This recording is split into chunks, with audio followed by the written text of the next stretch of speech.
Hey, I'm Jay Kumar, the Bass Blaster, and this is your Seafoam Top 5 of the Week in Bass Fishing. Number 1. Jeff Gussy Gustafson won the Bassmaster Classic on the Tennessee River.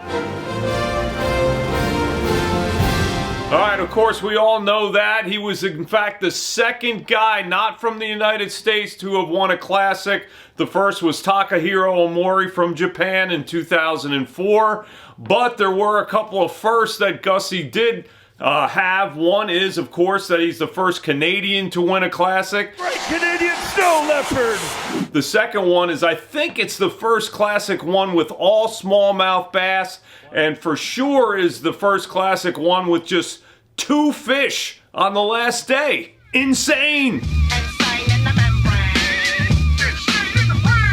He moped a Z-Man jerk shads on his smeltinator jig head for smallmouths that were on the bottom. He was getting them to come up. He basically is sort of dead sticking a swim bait down there. And that's the exact same thing that he did on the Tennessee River when he won his first Elite Series tournament there in 2019. Same river, same stretch of river, just a different spot this time. Now, speaking of spots, Gussy's nickname is the Snow Leopard, and this is what snow leopards do when they own a place. Yeah, that's right, mark it! Gussy says he listens to this tune from this band right down the road from his house over and over now.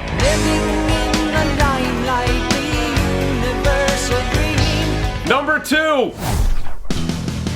Alright, now Gussy did use forward-facing sonar. It was his Humminbird Mega Live to win this tournament, the Classic, but when he did the exact same technique in 2019, there was no forward-facing sonar. At least most guys didn't have it.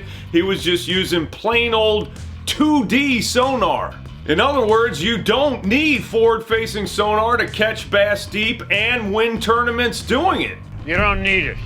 And none of the other top 5 finishers really use forward-facing sonar, as you can tell by their baits. Going in descending order, here's Brian Schmidt, who finished second. Here's his baits. All right, here's Scott Canterbury, who finished third. Now here's Drew Benton, who finished fourth and did catch a couple deep fish on that little swim bait, but just a couple. And of course, John Cox finished fifth and for sure fished shallow. He doesn't even have forward-facing sonar on his boat. Some people were wondering maybe they didn't fish deep because they heard Jonesy yell, "Console, not crazy, Ivan!" All stop, quick, quiet. All stop, answers all stop. Alright, so forward-facing sonar, it ain't magic. It's not gonna make fish jump in the boat, so you don't really need it, but it's fun. Number 3. What is a smelt? It's not this. It's not this. That smell. A kind of smelly smell. A smelly smell that smells. It's this! Alright, it's not a common bait fish in much of the bass fishing United States, and it sure as heck doesn't resemble a shad. And I'm pretty sure there are no smelt anywhere to be found in the Tennessee River. So why did Gussy fish a smelt-colored jerk shads and a smelt-colored smeltinator jig head? Well, it's just one word. Confidence. So I guess you could say he felt the smelt and got the belt. Or something like that. Number 4. Keith Poche is a madman. For 3 reasons.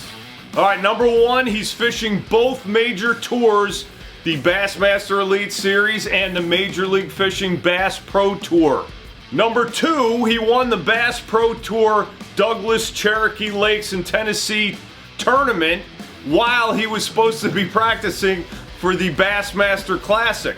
Then he showed up and fished the Classic with no practice and finished 26th about halfway down the pack. Not bad. And number 3, he's fishing out of this little Gator Tracks boat. He's a madman.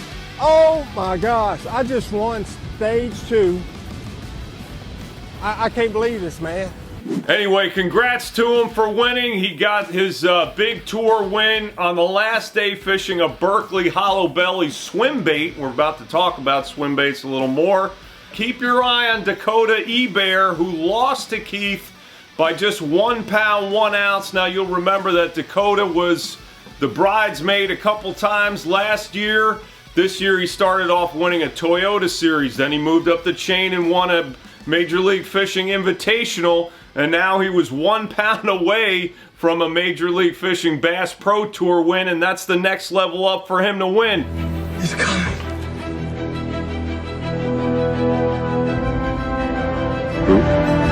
Watch out for that, dude. Number 5. Man, big swim baits are playing. I'm not sure I've seen so many big swim baits fished in consecutive events since Byron Velvick and Skeet Reese let the cat out of the bag many moons ago. Now this year so far, we haven't had many tournaments, but at the Red Crest Championship on Lake Norman, North Carolina, several guys, among them Edwin Evers, were fishing big swim baits for bigger bites. Edwin was fishing 2 new baits. One was the bull shad trick shad, and the other one was the Berkeley cull shad. Top 10 finisher Adrian Avina pretty much only fished the cull shad. Now, like Adrian, Matt Onum Robertson fished the cull shad exclusively at the Bassmaster Classic, and in fact advanced to the 3rd and final day of competition after only catching 5 fish total over the course of the first 2 days, so he was definitely getting the bigger bites. Plus, in my travels around the Bassmaster Expo, those were the 2 hottest baits, the ones that people were talking about, the bull shad trick shad, which basically got hurried into production after the Red Crest Championship and sold out fast, and the Berkeley cull shad, which was supposed to be available in September, and now they've moved it up to sometime in June. Demand is high, and I gotta say, it's pretty cool that we're seeing an explosion of finesse fishing on the one hand and big swim baits and big tournaments on the other hand. Now, is forward-facing sonar good for big swim baits too? You're dang straight it is. In fact, the only thing that forward-facing sonar probably can't help is the last couple Star Wars movies. That's all I got for you this week. Thank you for watching. Thank you, Seafoam. Go to BassBlaster.com or .rocks to sign up for the juicy BassBlaster email. See you next week. God bless you.